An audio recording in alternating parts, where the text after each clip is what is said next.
You won't live your dream by wishing. You live it by sacrificing. You will never make it not because you lack talent, but because you lack discipline. If you want a life that few ever touch, you must do what most never will. Every excuse delays the dream. Every comfort steals your momentum. Time is running out. You can either discipline yourself now or regret it later. The ones who win, they choose sacrifice today so they can stand in greatness tomorrow. What about you? In few moments, you will learn why big dreams demand big sacrifices and how to discipline yourself when motivation disappears and pressure rises. Your dream is not a fantasy, it is a responsibility. You may think your dream is some distant ideal, but what if I told you it's your assignment, something entrusted to you and no one else? That vision you keep seeing?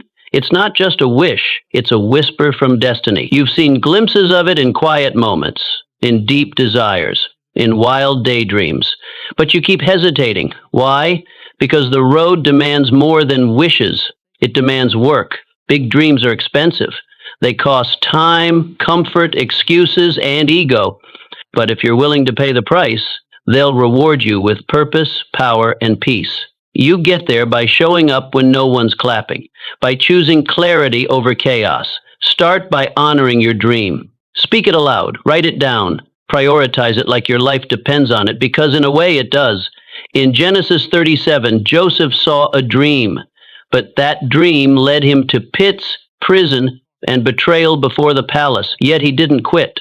So I ask you, are you treating your dream like a promise or like a maybe? What's stopping you from owning the responsibility that comes with vision? Success demands sacrifice before it rewards you. Everyone wants the crown, but who is truly willing to carry the cross? We marvel at success. We applaud the champions, admire the entrepreneurs, and envy the influencers. But what we rarely see is the pain before the platform, the tears behind the triumph, the invisible sacrifices that built the very stage others now stand on. Success is not an elevator ride to the top. It is a staircase soaked in sweat, tears, and time. And every step upward demands a piece of who you used to be. You want the result? Then you must respect the requirement. And the requirement is simple, but never easy. Sacrifice. Discipline. Doesn't feel good in the moment. Waking early, turning down temptation, saying no to instant gratification, none of it is glamorous. But success does not come to those who do what feels good. It bows to those who do what is essential. The person who achieves the dream is not the one who merely wishes for it, but the one who is willing to pay for it. Every dream has a price. What you refuse to give up may be the very thing keeping you from going up. Abraham promised generations, but asked to sacrifice his only son. Why? Because vision must be tested. Greatness cannot be handed to the unprepared. The question was never about Isaac. The question was about Abraham's heart. Would he trust the giver more than the gift? And that's still the question success asks you today. Will you trust the process more than the comfort? Will you sacrifice what you want now for what you want most? You weren't made to drift. You were made to decide. To draw the line, to rise each day with clarity, not confusion, purpose, not passivity. Success doesn't visit those who dabble, it honors those who dedicate. So the next time you whisper, "Why is it taking so long?" pause and ask yourself this instead. What haven't I let go of yet? What habit, what relationship, what excuse am I still holding on to that is keeping me from rising? Because dreams do not respond to interest, they respond to investment. They require your time, your energy, your belief, your consistency. You must stop asking success to meet you halfway when you haven't even stepped out the door. Success won't reward you because you want it. It rewards you because you became worthy of it. You say you want the crown, but are you willing to carry the cross? So today, choose the essential over the easy. Delay the dopamine. Shut down the distractions. Trade convenience for conviction. And ask yourself, what's one thing I'm still clinging to that's costing me my calling? Then lay it down. Because the moment you give up what no longer serves you is the moment success starts to notice you. Sacrifice is not punishment, It is preparation, and once you're prepared, success has no choice but to come find you. The discipline of saying no is the gateway to saying yes to greatness. Every time you say yes to something meaningless, you are saying no to something meaningful. Let that truth settle into your spirit, because your future is not only being shaped by what you accept, it is being shaped by what you reject. The power of your destiny lies not just in action, but in refusal. You see, discipline is often misunderstood. It is not self-punishment. It is self-prioritization. It is the sacred art of protecting your purpose. Each no is a brick in the fortress of your future, and unless you master the courage to say no to what doesn't align, you will never have the capacity to say yes to what does. Greatness is not random. It is reserved for those who choose it daily. You can't construct a powerful life with weak boundaries. You can't reach the mountain while entertaining every valley that waves at you. The truth? Ordinary habits can never lead to extraordinary outcomes. You must decide, will you keep pleasing everyone else, or will you start honoring the call within you? Even Jesus, the ultimate embodiment of purpose, withdrew into the wilderness. Not to escape, not to impress, but to align. 40 days without food, without applause, without noise, so he could step fully into his assignment. Because clarity often follows consecration. In other words, you may not need to add more right now. You may need to subtract. Remove the distractions. Strip away the unnecessary. Silence the noise so the voice of destiny can finally be heard. If you feel confused, overwhelmed, or tired, it might not be because you're doing too little. It might be because you're saying yes too often. Yes to demands that drain you. Yes to people who pull you off course. Yes to patterns that pretend to be opportunities. But not all opportunity is obedience. Not all movement is momentum. Some roads look right but lead to ruin. Your energy is not unlimited. Every yes costs you something. The only question is, what are you trading in return? Ask yourself honestly, what have I been saying yes to that is stealing my focus?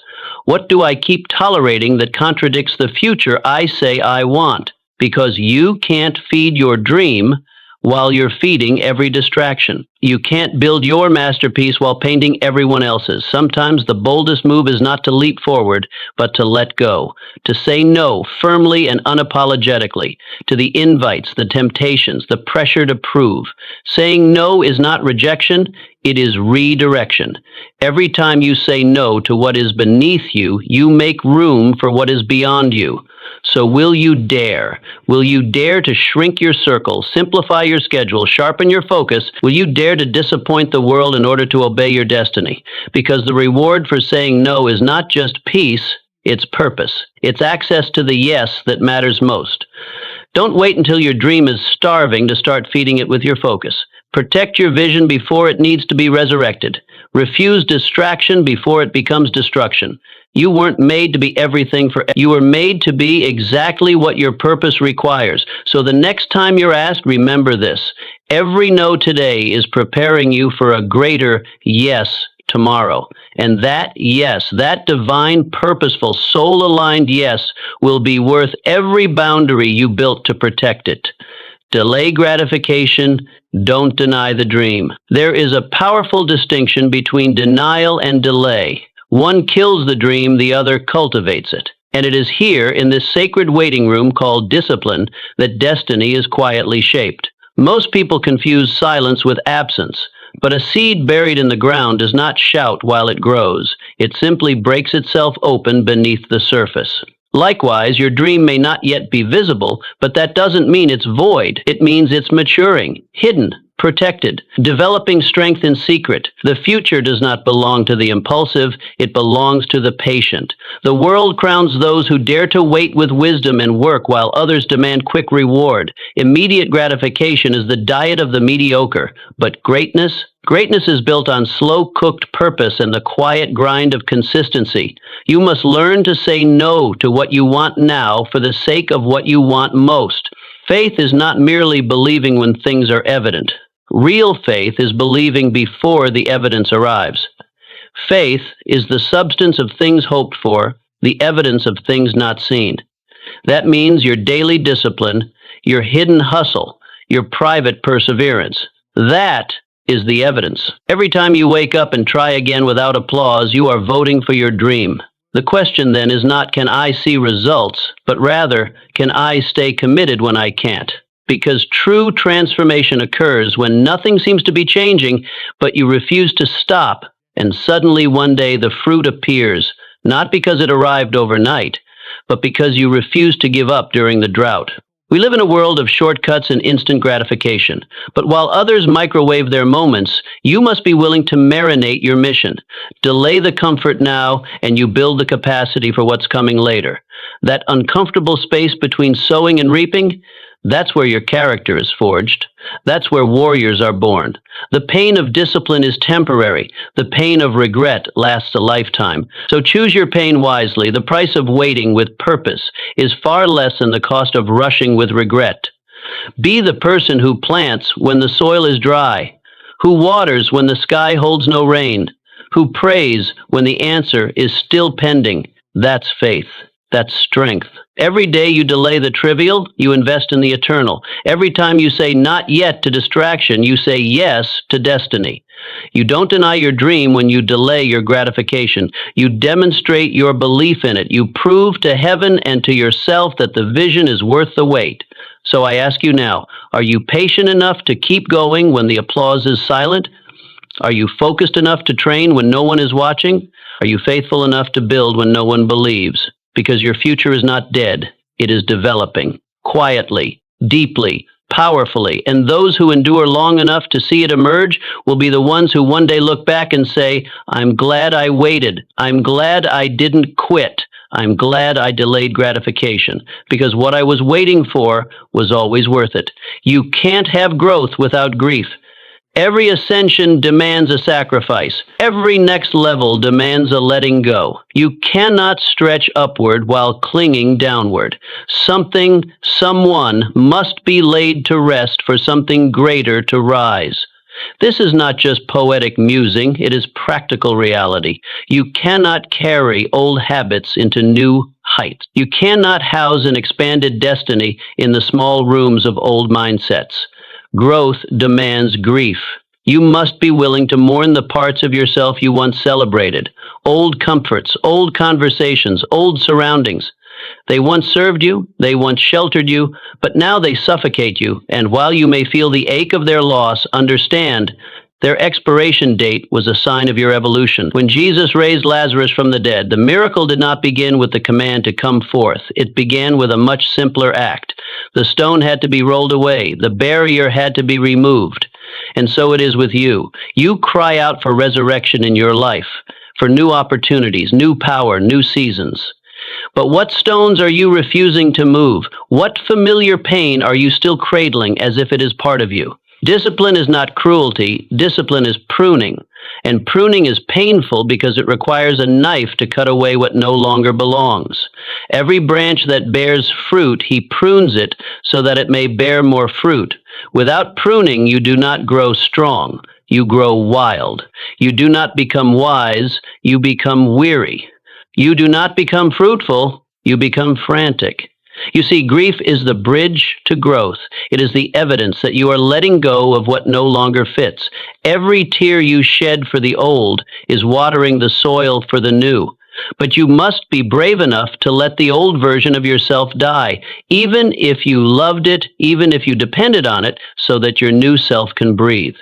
So the real question is not, why is this so hard? The real question is, what is this hardship making room for? What is being carved out of your life so that something greater may find its place? You must be willing to trust the hands that prune you, to believe that every cut is a cut of compassion, not cruelty, that every loss is leading to a larger life, that every goodbye is preparing you for a greater hello. There is no growth without grief. There is no crown without a cross, no promotion without a pruning, no resurrection without first rolling away the stone. So today I urge you, stop clinging to the corpse of your former self. Stop guarding the grave of what used to be. Be brave enough to mourn what you must leave behind, but do not stay there. Mourn it, then move. Your destiny is calling, and it needs room to breathe. Make the space, move the stones, trust the pruning, and let the new life rise within you. because the only thing more painful than letting go is missing what you were born to become. Discipline is not restriction, it is refinement. You've been taught that discipline is a punishment, a limitation, a harsh master that demands submission and strips away freedom. But what if you've misunderstood it all along? What if discipline is not the enemy of your dream, but the engine? Not a prison, but a pathway. Discipline is not about chaining your soul, it's about channeling your strength. It's not the removal of joy, but the refinement of focus. It is clarity in a world that thrives on chaos. It is structure in a culture that celebrates spontaneity. And without it, your potential leaks out in 1,000 directions, never building momentum, never breaking through. Imagine a river. Without banks, it spills into a flood, destructive, directionless. But with borders, it flows with power. It cuts through rock. It generates energy. Your life is no different. Discipline is the boundary that gives your purpose flow, force, and focus. It doesn't hold you back. It holds you together. We live in a world where boundaries are mistaken for barriers, where saying no is considered negative. But understand this, every no to distraction is a yes to destiny. Every line you draw is not a limit, but a lifeline. Without boundaries, your gift becomes diluted. Without structure, your calling lacks shape. A person without self-recreation is like a city with broken down walls, vulnerable, exposed, powerless. Without discipline, your talents become targets, your time becomes stolen, your mind becomes cluttered. But when you build the walls of self-mastery, you protect your peace, your power, and your purpose. You may say, "But I want freedom." Let me tell you the truth. Real freedom is not the absence of discipline. It is the result of discipline. The freedom to choose, to grow, to rise. That comes only when you have trained yourself to resist what pulls you away from your purpose. Do not confuse chaos with creativity. Do not mistake rebellion for freedom. There is no brilliance in burnout. There is no excellence in excess. The artists, athletes, and leaders you admire, their greatness was not born in an explosion of emotion. It was built in the quiet hours of repetition, in the unglamorous discipline of doing what needed to be done again and again. Discipline is refinement, the fire that removes impurities, the chisel that shapes marble into masterpiece, the silence that sharpens signal from noise. You want to shine, but are you willing to be shaped? Are you willing to show up when it's boring, when it's hard, when it's thankless? That's where greatness begins, not in the crowd's roar, but in the quiet decision to rise early, to say no to the unnecessary, to focus on the mission, to repeat what works until it becomes who you are. So the next time you feel resistance to discipline, pause, reframe it. Don't see it as chains. See it as the rails your dream rides on. See it as the scaffolding that builds your future. See it as the strength you've been secretly craving. Because the truth is, your dream doesn't need more hype. It needs more habits. And the difference between potential and power is discipline. So build the walls. Set the structure. Embrace the rails, and let discipline refine you until you shine. Stop waiting for motivation. Start moving with commitment. You keep saying you'll begin when the moment feels right, when inspiration strikes, when motivation finally shows up with fireworks and fanfare. But let's be honest, how long have you been waiting? Days, months, years? And in all that time, has anything really changed? Motivation is a fair weather friend. It shows up on good days, disappears on hard ones. It cannot be trusted to build your future.